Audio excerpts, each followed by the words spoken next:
Jingga, ada titipan dari Pak Davin untukmu. Ucapan perawat yang terdengar ramah itu membuat Jingga keluar dari lamunannya. Jingga mengalihkan pandangan dari pohon di luar jendela ke arah Kiki yang sedang tersenyum lembut seraya memeluk seikat bunga tulip. Dia menitipkan apa? Tanya Jingga, tak ingin berspekulasi bahwa bunga di pelukan Kiki lah titipan itu. Ini, Kiki tersenyum dan menyerahkan bunga itu kepada Jingga. Beliau memberikan ini untuk Bu Jingga. Bunganya cantik sekali. Jingga tertegun memandangi bunga itu. Perlahan, tangannya terulur untuk menerimanya. Hari ini, ia belum siap menemui Davin, jadi ia menolak pertemuan tadi.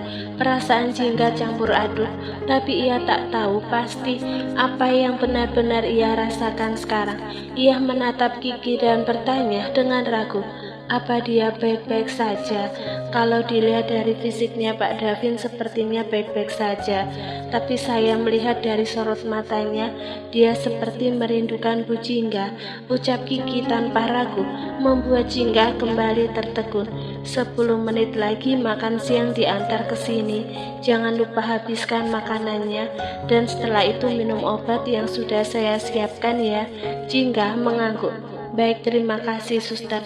Sama-sama. Kiki kembali tersenyum hangat sebelum ia benar-benar pergi dari hadapan Jingga. Jingga menatap kepergian sang perawat, lalu melihat ke sekeliling ruangan. Kamar ini dihuni oleh 3 orang, tapi Jingga sama sekali belum berinteraksi dengan kedua pasien lainnya. Saat aroma bunga tulip tercium di hidungnya, Jingga kembali menatap bunga itu dengan tatapan nanar, lalu membaca pesan yang tertulis pada kertas yang dilipat 2 di sela-sela bunga itu. Untuk istriku, Jingga Tania. Jingga, aku akan menunggumu dengan sabar sampai kamu kembali berkumpul bersamaku dan Oliver. Walau aku harus menahan rindu setiap hari yang rasanya sangat berat kulakukan, meskipun aku tidak bersamamu saat ini, tapi ingatlah satu hal, bahwa aku tidak akan meninggalkanmu. Kamu tidak sendirian di dunia ini. Jingga, aku merindukanmu. Davin William. Jingga terpaku setelah membaca untaian kata yang ditulis tangan itu. Saat ini ia belum bisa membedakan apakah Davin benar-benar tulus atau tidak. Ketika ia ingin percaya bahwa Davin tulus mengatakan kalimat tersebut, tiba-tiba sebagian dari Jingga yang lainnya menolak dan memberikan pandangan lain bahwa Davin memberi bunga ini karena merasa bersalah. Meski Jingga sudah mendengar kata-kata cinta dari mulut Davin, akan tetapi ia belum benar-benar percaya. Jingga baru keluar dari sebuah ruangan usai melakukan terapi. Saat Kiki menghampirinya dengan senyuman hangat seperti yang lalu-lalu. Bu Jingga, ada yang mau bertemu denganmu lagi hari ini. Jingga mengerutkan kening. Kemarin Davin mengunjunginya, tapi ia tolak. Lalu Davin memberinya bunga, dan hari ini Davin datang kembali 2 jam yang lalu. Tapi lagi-lagi Jingga menolak bertemu dengannya. Hari ini bukan bunga yang Davin berikan, melainkan sebatang dark coklat kesukaan Jingga. Siapa lagi yang datang? Tanya Jingga dengan ekspresi datar. Oliver dan seorang wanita muda yang cantik. Kalau saya nggak salah ingat tadi, dia bilang namanya Amarilis. Amarilis, benar. Kiki memanggut. Bagaimana? Bu Jingga bersedia bertemu mereka? Jingga terdiam sejenak. Beberapa ia mengangguk pelan. Iya, saya mau, gumamnya. Baik, mari ikut saya. Dengan langkah ragu-ragu, Jingga mengikuti Kiki menuju ruangan khusus yang biasa digunakan untuk bertemu dengan pengunjung. Ada rasa malu yang menyelinap di dalam hati Jingga untuk bertemu Oliver. Ia malu karena tak bisa menjadi ibu yang sempurna bagi putra kesayangannya itu. Namun, rindu yang menggebu mampu mengalahkan rasa malunya. Hatinya seketika meleleh ketika ia melihat Oliver dalam pangkuan Amaryllis.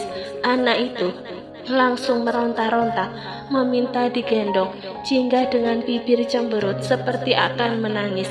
Jingga segera meraihnya dan memberinya pelukan penuh kerinduan.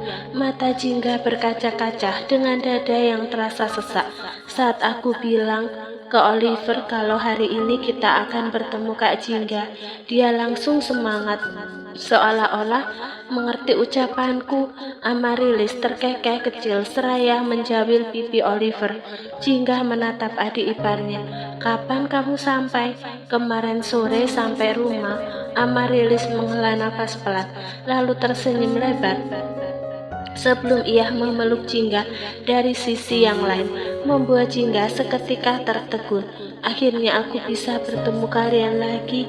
Sebenarnya sejak beberapa hari yang lalu aku ingin pulang, tapi aku lagi persiapan buat wisuda. Jadi maaf aku nggak menemani Kak Jingga di hari-hari yang pasti sangat sulit buat kakak. Jingga menggeleng dan tersenyum samar. Kamu nggak perlu minta maaf. Terima kasih sudah mengunjungiku. Ia lantas duduk di kursi yang barusan ditarik Amaryllis untuknya. Lalu Amaryllis duduk di hadapannya. Aku nggak pernah berpikir kalau aku akan menjalani perawatan di rumah sakit ini. Padahal aku merasa kalau aku baik-baik saja, gumam Jingga seraya mengecup puncak kepala Oliver. Amaryllis ingin membantah ucapan Jingga bahwa pada kenyataannya Jingga sedang tidak baik-baik saja. Namun Amaryllis menahan diri. Yang Jingga butuhkan saat ini adalah dukungan dari orang sekitar. Hampir lupa, aku bawa cookies buat kakak. Aku sendiri yang bikin loh. Amaryllis menyengir dan membuka bingkisan yang ia bawa, mencoba mencairkan suasana yang kaku di antara mereka. Ini kamu sendiri yang bikin? Aku bikin tadi pagi. Sampai-sampai Mas Davin ngomel karena aku ngerberantakin dapur kalian. Amaryllis tertawa. Jingga mengambil satu cookies untuknya dan satu lagi untuk Oliver, tapi anak itu menggeleng dan melemparkan cookiesnya ke arah Amaryllis. Oliver lebih senang memeluk leher ibunya, seolah-olah sedang menumpahkan rindu yang lama tertahan. Oh, jadi kamu ngajak berantem nih? Oke, lihat aja ya ntar di rumah ya. Aku cubit pipi kamu, kelakar Amaryllis sambil menggelitiki punggung Oliver, membuat tawa anak itu seketika terdengar renyah. Jingga termenung. Ia merindukan momen-momen seperti ini di rumah. Ngomong-ngomong, bagaimana Oliver di rumah? Apa dia rewel? Sebenarnya aku bingung mengatakannya. Amaryllis meringis sambil menggaruk pelipis. Aku dilarang menyampaikan ini pada siapapun termasuk kakak. Ekspresi Jingga seketika menegang. Kenapa? Apa Oliver benar-benar rewel? Bukan begitu. Cepat-cepat Amaryllis menyanggah. Ia mengeluarkan ponsel dari tasnya. Terkadang Oliver memang menangis kalau sedang merindukan kakak. Tapi Kak Jingga jangan khawatir. Di rumah sekarang Oliver punya 3 pengasuh. Ketegangan di wajah Jingga seketika mencair setelah mendengarnya. Apa Davin menambah baby sister lagi? Enggak, tapi coba lihat ini. Jingga melihat layar ponsel Amaryllis yang tengah menampilkan sebuah video. Dalam video tersebut terlihat Davin dan Vincent yang sedang menghibur Oliver dengan mainan-mainannya. Lalu video yang lain tampak Davin sedang membujuk Oliver makan sambil memeragakan tingkah laku konyol dan berhasil membuat Oliver tertawa dan akhirnya mau makan. Mas Davin merawat Oliver dengan baik. Dia juga sepertinya kelimpungan karena kakak nggak ada. Aku lihat tadi malam dia nggak bisa tidur. Jingga meremas pakaiannya kala mendengar cerita tentang Davin. Hatinya tak karuan. campuran antara sedih, marah, dan rindu. Aku melihat perubahan Mas Davin sangat drastis beberapa bulan ke belakang, ucap Amarilis lagi sesaat setelah video itu berakhir. Dia yang dulunya gak suka anak kecil, sekarang dia kelihatan sayang banget sama Oliver. Jingga tertegun. Ternyata bukan dirinya saja yang menyadari hal itu. Mas Davin itu memang bodoh kalau soal perasaan dan cewek. Kayaknya dia nggak hadir waktu Tuhan membagikan hati ke manusia. Amarilis mengejek kakaknya tanpa merasa bersalah. Tapi sebagai adiknya, aku sangat tahu kapan dia benar-benar jatuh cinta dan kapan yang cuma main-main atau setengah hati. Jingga masih terdiam, mencerna setiap kata-kata Amarilis yang membuat dadanya seperti diremas-remas dan berdebar. Amarilis menatap Jingga dengan serius. Aku tahu Mas Davin sulit mengatakan cinta, dan entah sekarang dia sudah benar-benar mengatakannya ke Kak Jingga atau enggak. Ia mengembuskan nafas panjang. Tapi aku cuma ingin ngasih tahu kakak kalau perhatian yang Mas Davin berikan ke Kak Jingga itu bukan perhatian biasa. Dia nggak pernah seperhatian itu pada wanita. Tangan Jingga perlahan terkepal, tapi suatu saat nanti kata cinta keluar dari mulutnya. Lanjut Amarilis lagi, itu artinya dia benar-benar cinta, dan cintanya nggak main-main. Ada dua hal yang sulit keluar dari mulut Mas Davin, yaitu kata maaf dan cinta, ujarnya belak-belakan yang membuat Jingga seketika termenung. Davin berdiri di bagian luar pintu masuk ruangan pertemuan, memperhatikan Jingga dan orang di dalam sana melalui kaca kecil di pintu. Hari ini, Davin menyuruh Arum agar membawa Oliver bertemu ibunya lagi. Setelah kemarin datang bersama Amarilis, Davin menghela nafas panjang. Jingga bagai bulan purnama yang menggantung di langit. Davin bisa melihat keindahannya dari kejauhan, tapi ia tidak mampu menggapainya. Hari ini pun Jingga masih menolak bertemu dengan Davin. Mengepal persetan dengan penolakan Jingga. Davin sudah tak bisa lagi menahan rindunya. Dadanya nyaris meledak. Tanpa berpikir dua kali, Davin menjulurkan tangan untuk membuka pintu, namun tangan Vincent tiba-tiba mencegahnya. Apa-apaan ini? Desis Davin seraya menatap asistennya itu dengan tajam. Vincent tersenyum simpul. Pak Davin, tolong jangan lupa ucapan dokter. Anda tidak boleh memaksakan kehendak Anda sendiri selama Bu Jingga dirawat. Sebisa mungkin Anda harus menuruti kemauan istri Anda. Itu akan membuat Bu Jingga pulih lebih cepat. Rahang Davin mengeras. Andai saja ia tidak butuh Vincent untuk menghibur Oliver selama dalam perjalanan menuju kemari, Davin tidak akan mengejar asistennya itu. Namun, Davin merasa ucapan Vincent ada benarnya juga. Ia kembali menarik tangannya dan mengusap wajah dengan kasar. Jangan mengajariku, aku sudah tahu itu, gerutu Davin yang merasa gengsi dinasehati bawahannya. Malang sekali nasibnya, ia hanya bisa bersembunyi untuk bisa memandangi Jingga. Setiap malam, ia tidak bisa tidur nyenyak. Semua sudut di rumahnya selalu mengingatkan Davin akan sosok wanita yang dicintainya itu. Davin melihat Jingga tampak berat melepaskan Oliver dari pangkuannya. Saat waktu kunjungan telah habis, Oliver berpindah ke pangkuan Arum. Davin memandangi wajah wanita itu lamat-lamat. Hatinya dipenuhi rasa perih karena Davin kehilangan senyuman Jingga. Tiba-tiba Jingga menoleh ke arah pintu.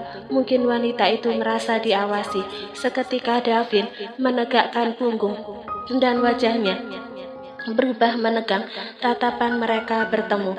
Davin merasakan jantungnya berdegup berkali-kali lipat lebih kencang karena terlanjur kepergok. Bibir Davin akhirnya melukiskan senyuman lembut pada Jingga.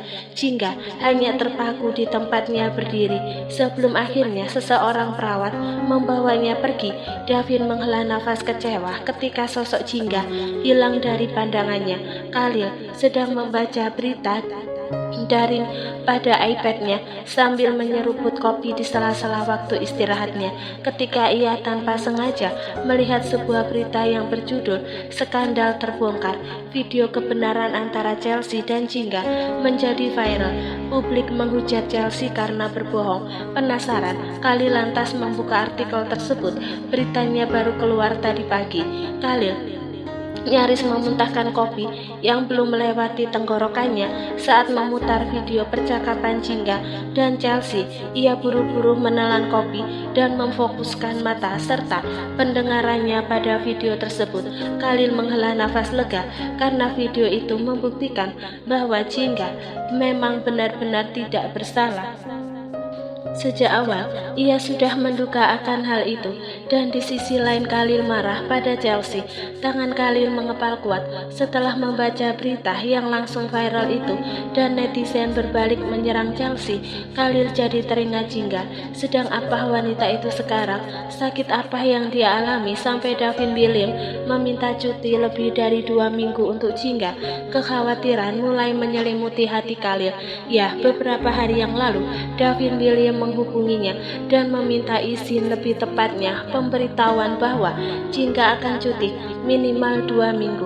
Namun saat Khalil bertanya apa alasannya, Davin William hanya menjawab bahwa Jingga butuh istirahat.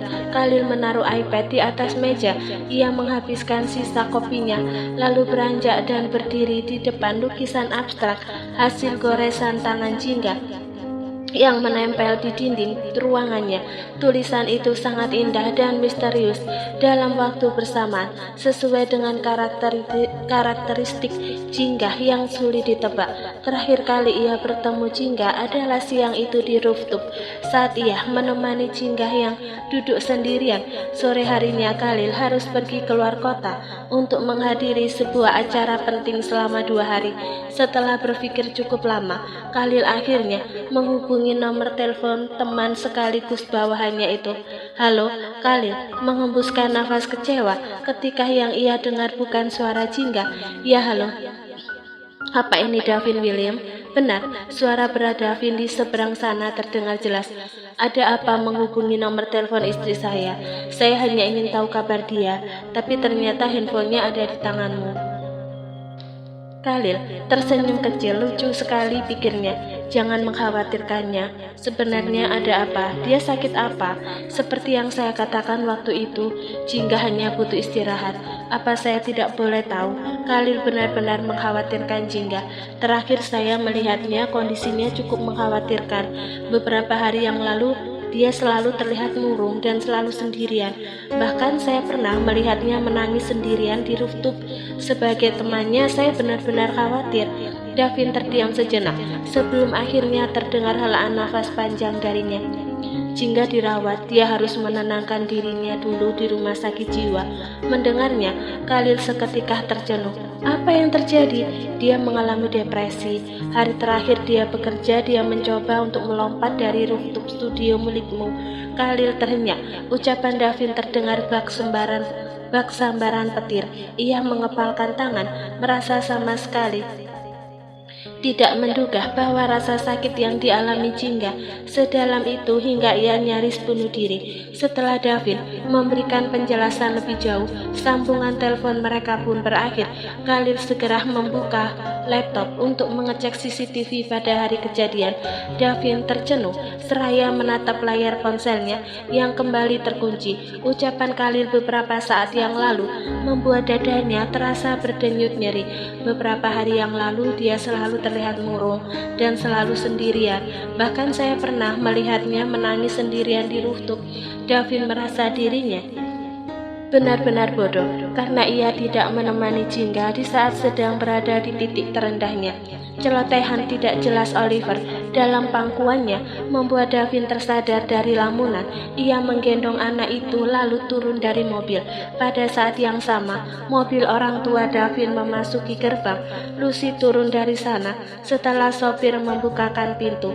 Davin mengembuskan nafas berat sebelum akhirnya ia mengajak ibunya yang berwajah muram itu masuk ke dalam rumah.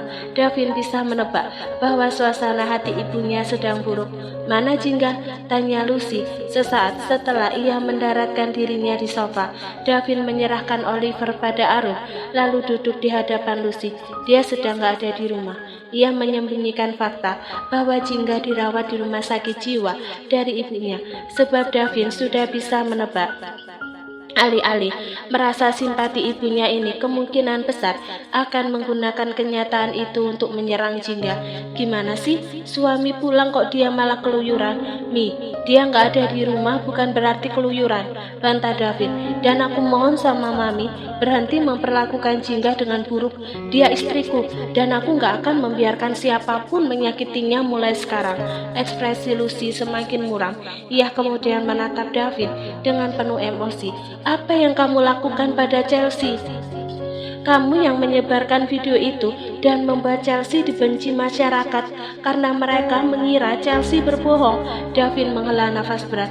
Aku hanya sedang membersihkan nama baik istriku. Apa aku salah? Tapi Chelsea itu teman kamu. Kalian sudah bersama-sama dari kecil. Apa kamu tega membuat Chelsea menderita dan tertekan karena berita itu? Lucy berkata menggebu-gebu. Mi, hati seseorang bisa berubah dalam hitungan menit. Begitu juga dengan sebuah hubungan. Davin menatap Lucy dengan tatapan serius. Aku dan Chelsea hanya teman, sedangkan Jingga adalah istriku. Kalau Mami kasihan pada Chelsea, kenapa nggak Mami saja yang jadi temannya? Apa? Lucy terperangah. Kamu berani bicara seperti itu sama Mami?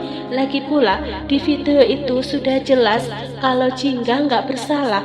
Aku heran, kenapa Mami nggak bisa melihat kebenarannya sedikit saja? Tanya Davin dengan tatapan kecewa yang membuat Lucy semakin terdiam.